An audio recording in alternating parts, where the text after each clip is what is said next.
101 વાતો વિજ્ઞાન સમજની. લેખક યશવંત મહેતા.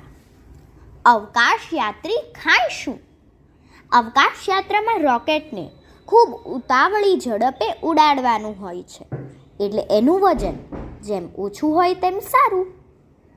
આથી માણસને જીવવા માટે જરૂરી હવા, પાણી અને ખોરાકનું વજન પણ ઓછામાં ઓછું હોય એ જરૂરી છે. આથી માણસ જ્યારથી અવકાશ યાત્રા કરવા લાગ્યો ત્યારથી એણે ખોરાક અંગેના પ્રયોગો પણ કરવા માંડ્યા છે.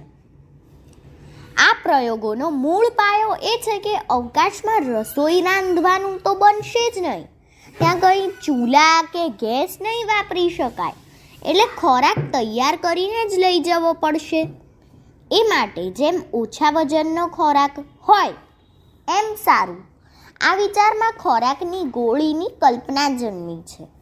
કહે છે કે એક એવી ગોળી બની શકે કે જેની અંદરથી શરીરને જોઈતા બધા તત્વો મળી શકે. આવી ગોળી ઉપર અવકાશયાત્રીઓને જીવાડવાના પ્રયોગ થયા છે, પરંતુ તેમને આ ગોળી માફક આવી નથી. આજે પણ અવકાશમાં યાત્રા કરનારા વિરલાઓ જરાક સઘન ખોરાક ખાય છે ખરા, પણ ગોળી ઉપર નભતા નથી. અસ્તુ.